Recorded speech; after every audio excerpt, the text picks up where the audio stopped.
السلام عليكم ورحمة الله وبركاته.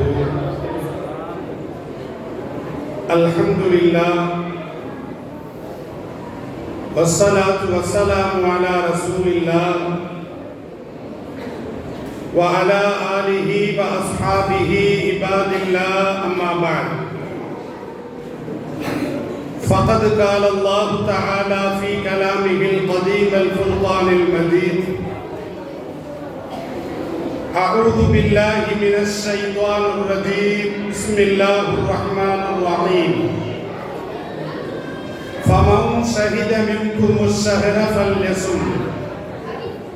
صدق الله العظيم.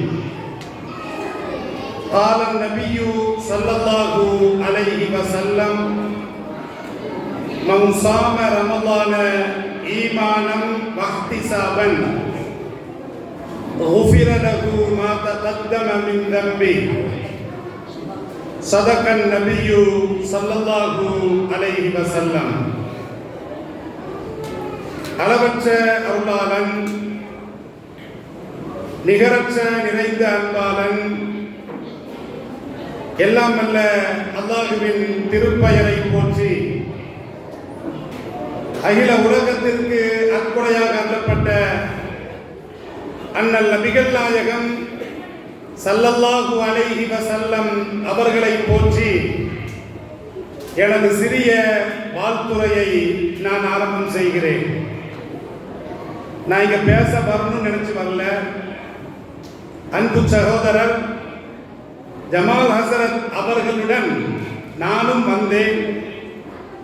வந்த இடத்தில் இந்த வாய்ப்பு இறைவனால் எனக்கு வழங்கப்பட்டது. வாழ்த்துரை வழங்குவதற்காக வரக்கூடிய ஆலிம் பெருந்தகை அவர்கள் வராததினால் அந்த இடத்தில் எனக்கும் ஒரு வாய்ப்பை நமது பள்ளியின் இமாம் அவர்கள் வழங்கினார்கள். காமன் நேரத்தில் முடிச்சிருக்க அப்படின்னா 8:30 முடிக்கும்னு சொன்னாங்க. இப்பவுமே 8:30 ஆயிடுச்சு. வாழ்த்துரை நீங்கள் வழங்குகின்ற பொழுது நோன்பு சம்பந்தமாக நீங்கள் வாழ்த்தி பேசுங்கள் என்று சொன்னார். எனவே எனக்கு கொடுக்கப்பட்ட அந்த 15 நிமிடங்களில் சுருக்கமாக நோன்பை பற்றி உங்களிடத்திலே நான் சொல்றேன். எல்லாம் அல்ல அல்லாஹ் குர்ஆனிலே சொல்லுகின்ற பொழுது ஃபமன் ஷஹித மின்குமுஷ் ஷஹர ஃபல்யஸும். யார் ரமலான் மாதத்தை பெற்றுக்கொண்டாரோ அடைந்து விட்டாரோ அவர் கண்டிப்பாக நோன்பு நோற்கட்டும் என்று எல்லாம் அல்ல அல்லாஹ் அல் குர்ஆனிலே திட்டவட்டமாக பேசலாம். இன்னும் 2 வாரங்கள் கூட கிடையாது. அப்ப எதிர்வரும் ரமலான் மாதத்தை நாம் அடைகின்ற பொழுது இஸ்லாமிய ஆண்களாக இருந்தாலும் சரி, பெண்களாக இருந்தாலும் சரி, அந்த மாதத்தை அடைந்து விட்டால் அதில் கண்டிப்பாக கட்டாயமாக நோன்பு நோற்றே ஆக வேண்டும். இஸ்லாமிய சட்டத்திட்டங்கள் நோன்பு யாரின் மீது கடமை என்று பார்க்கின்ற பொழுது ஒன்று முஸ்லிமாக இருக்க வேண்டும். அப்துல் காதர் மீது நோன்பு கடமை, ஐயப்பன் மீது நோன்பு கடமை கிடையாது. இரண்டாவது, நோன்பு யாரின் மீது கடமை என்று நாம் பார்க்கின்ற பொழுது பருவ வயதை அடைந்திருக்க வேண்டும். சிறு குழந்தைகளின் மீது நோன்பு கடமை அல்ல, பயிற்சிக்காக வேண்டி நாம் அவர்களை தூண்டலாம். மதிய வேளையில் பசியால் குழந்தை அழுகின்ற பொழுது நாம் தண்ணீரை கொடுத்து அந்த குழந்தைகளுக்கு தாகத்தை தீர்க்கலாம். அவர்களுக்கு பயிற்சிக்காக வேண்டி நாம் நோன்பு நோற்க தூண்டலாமே தவிர நோன்பு வை என்று அவர்களை வதைக்க கூடாது. அவர்கள் மீது கடமை கிடையாது. மூன்றாவது, புத்தி சுவாதீனம் உள்ளவராக இருக்க வேண்டும். முஸ்லிமா இருக்கிறாரு, பருவ வயது அடைஞ்சிருக்கிறாரு, பைத்தியமா இருக்குது, பைத்தியத்தின் மீது நோன்பு கடமை கிடையாது. இது இஸ்லாம் சொல்லி காட்டுகிறது. நான்காவது அம்சம், ஆரோக்கியமானவராக இருக்க வேண்டும். ஃபமன் கான மின்கும் மரீதன் அவ் அலா சஃபரின் ஃபஇத்தத்தும் மின் அய்யாமின் உகர். அப்ப இஸ்லாம் என்ன சொல்லுகிறது அப்படின்னா, அப்ப உடல் ஆரோக்கியமானவராக இருக்க வேண்டும். நோயாளின் மீது நோன்பு கடமை கிடையாது. நோயாளிகள் என்று சொன்னால் இரண்டு விதங்களில் வருவார்கள். நிரந்தரமான நோயாளிகள், அவர்களுக்கு நோன்பு கடமையே கிடையாது. ஆனால் நோய் வந்துட்டு போகுது, இப்படிப்பட்ட நோயாளிகள் அவர்கள் நோன்பு நோக்க முடியாத பட்சத்தில் அவர்களுக்கு உடல் ஆரோக்கியம் கிடைத்தவுடன் அடுத்த ரமலானுக்குள்ள நோன்பு நோக்க வேண்டும் என்று இஸ்லாம் பேசுகிறது. ஐந்தாவதாக இஸ்லாம் சொல்லுகின்ற பொழுது ஊரில் இருக்க வேண்டும். முக்கீம். அப்ப ஊரில் இருப்பவருக்கு நோன்பு கடமை. முஸ்லிமா இருக்கிறாரு, பருவ வயது அடைஞ்சிருக்கிறாரு, புத்தி சுவாதீனம் உள்ளவராக இருக்கிறாரு, ஆரோக்கியமானவராக இருக்கிறாரு, ஆனால் பயணத்தில் இருக்கிறார். இப்படிப்பட்ட அந்த பயணம் செய்யக்கூடியவருக்கு நோன்பு என்பது கடமை கிடையாது. ஆனால் எத்தனை நாட்கள் பயணம் செய்து நோன்பை விட்டாரோ அத்தனை நாட்களை ஃபஇத்தத்தும் மின் அய்யாமின் உகர், அடுத்த ரமலான் வருவதற்குள்ளாகவே அவர் நிறைவேற்றி விட வேண்டும் என்று அல் குர்ஆன் தெளிவாகவே பேசுகிறது. அதோடு மாத்திரமல்ல, இந்த 5 நிபந்தனைகள் ஆண்களாக இருந்தால் இந்த 5 நிபந்தனைகளுக்கு உட்பட்டு வரக்கூடிய எல்லோருக்கும் நோன்பு கடமை. பெண்களாக இருந்தால் அவர்களுக்கு மாதவிடாய் வருகின்ற பொழுது நோன்பு கடமை கிடையாது. பேறுகால உதிரப்போக்கு அவர்களுக்கு வருகின்ற பொழுது அவர்கள் மீது அந்த நேரத்தில் நோன்பு கடமை கிடையாது. மாதவிடாய் ஏற்படுகின்ற பொழுதோ பேறுகால உதிரப்போக்கு வருகின்ற பொழுதோ எத்தனை நாட்கள் அவர்களால் நோன்பு நோக்க முடியவில்லையோ அத்தனை நாட்களும் அடுத்த ரமலானுக்குள்ளாகவே அவர்கள் நோன்பை கலா செய்ய வேண்டும். மேலும் ஒரு பெண்மணி தமது குழந்தைகளுக்கு பால் கொடுத்து கொண்டிருக்கிறார். அப்ப இவளின் மீது நோன்பு கடமையா என்றால், பால் கொடுக்கும் தாய்மார்கள் அவர்கள் நோன்பு நோற்பதினால் குழந்தைகளுக்கு பால் கொடுக்க முடியாது, குழந்தைகளை கவனிக்க முடியாது, குழந்தை நலன் பாதிக்கப்படும் என்று அஞ்சினால் அவர்களுக்கும் சலுகை இஸ்லாத்திலே இருக்கிறது, நோன்பை தற்காலிகமாக விடுவதற்கு. இதை விடுத்து வேறு யாருமே நோன்பை விட முடியாது. ஒரு ஆளு முஸ்லிமா இருக்கிறான், தீவெட்டி தடியா மாதிரி இருக்கிறான், நல்ல ஆரோக்கியமா இருக்கிறான், பருவ வயதை அடைந்திருக்கிறார், ஊரிலே இருக்கிறார், எல்லா நிபந்தனைகளுக்கும் உட்பட்டு ஒரு முஸ்லிம் ரமலான் மாதத்தை அடைந்து நோன்பு நோக்காம அவர் ஊரை சுத்துனா என்ன சொல்ல முடியும்?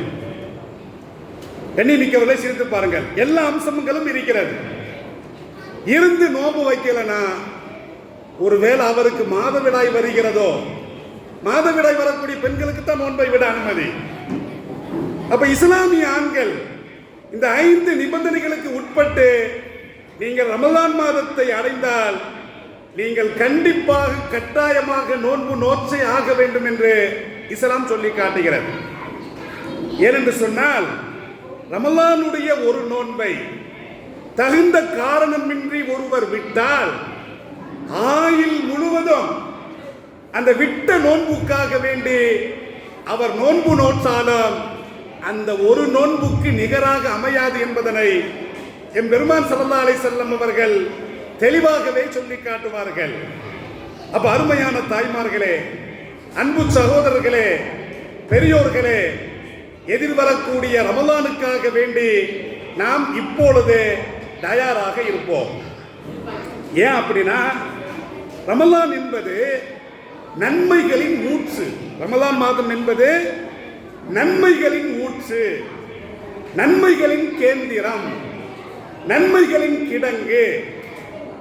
எப்படி சொல்றோம் அப்படின்னா, ரமலான் மாதத்தில் ஏராளமான நன்மைகள் செய்ய முடிகிறது. எல்லாம் வல்ல அல்லாஹ் இந்த அடியார்களுக்கு சன்மானமாக வழங்கிய ஒரு ஒப்பற்ற ஒரு உயர்வான மாதம் புனித ரமலான் மாதம். ரமலான் மாதத்தில் என்ன செய்ய முடிகிறது? நோன்பு வைக்க முடிகிறது. ஸல்லல்லாஹு அலைஹி வஸல்லம் அவர்கள் சொல்றாங்க, மன் சாம ரமலான ஈமானம் வஹ்திசாபன் குஃபிர லஹு மா தகத்தம மின் தம்பிஹி. எந்த ஒரு மனிதர் நன்மையை எதிர்பார்த்து ஈமானுடைய நிலையில் ரமலானுடைய காலங்களில் நோன்பு நோக்கிறாரோ அவருடைய முன் பாவங்கள் மன்னிக்கப்படுவதாக ஸல்லல்லாஹு அலைஹி வஸல்லம் அவர்கள் சொல்றாங்க. இந்த பாக்கியம் புனித ரமலானில் கிடைக்கிறது. இரண்டாவது, தராவிக் தொழுகை. இந்த ஷாபான் மாசத்துல இசாவுக்கு பிறகு தராவி தொழ முடியுமா? வேற எந்த மாசத்திலையும் தொழ முடியாது.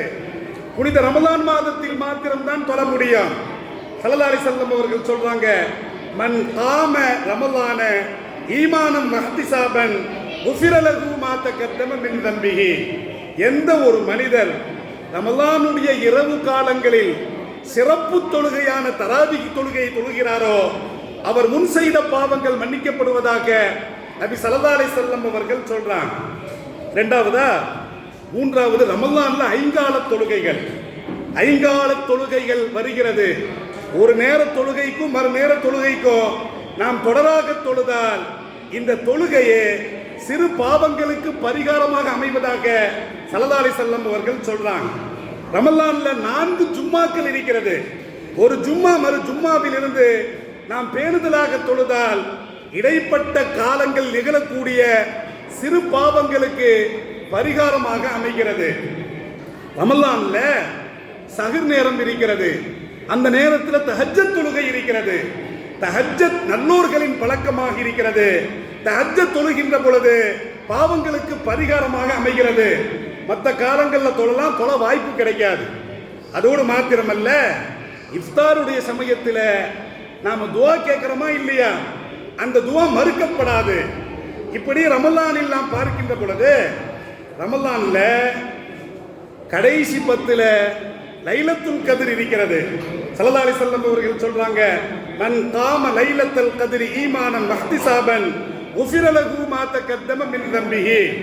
லைலத்துல் கத்ர் அன்று எவர் வணங்குகிறாரோ அவருடைய முன் பாவங்கள் மன்னிக்கப்படுவதாக ஸல்லல்லாஹு அலைஹி வஸல்லம் அவர்கள் சொல்றாங்க. கடைசி 10 ஏத்திகாஃப் இருக்க முடிகிறது. ரமலான்ல உம்ரா செய்ய முடிகிறது. ரமலான்ல துஆ செய்ய முடிகிறது. ரமலான்ல ஜகாத் கொடுக்கப்படுகிறது. ரமலான்ல சதக்கத்துல் ஃபித்ர் வழங்கப்படுகிறது. ரமலான்ல தான தர்மங்கள் செய்யப்படுகிறது. ரமலான்ல குர்ஆன் ஓதப்படுகிறது. ரமலான்ல திக்ர் செய்யப்படுகிறது. இப்படி நன்மைகளின் ஊற்றுதான் புனித ரமலான் மாதம்.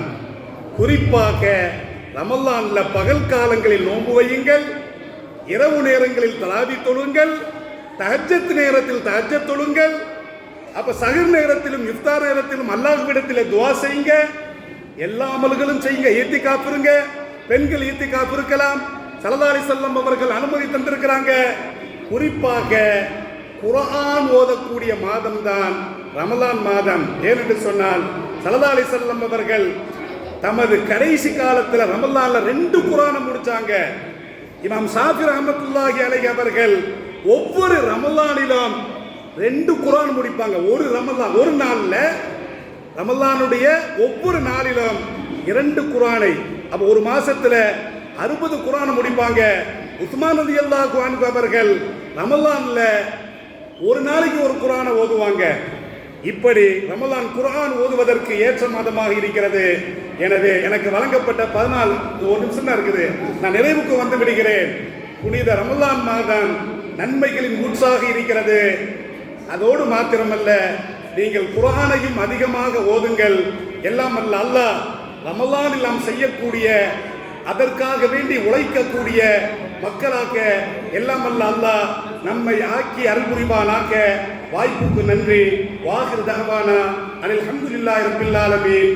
அஸ்ஸலாமு அலைக்கும் வரஹ்மத்துல்லாஹி வபரகாத்துஹு.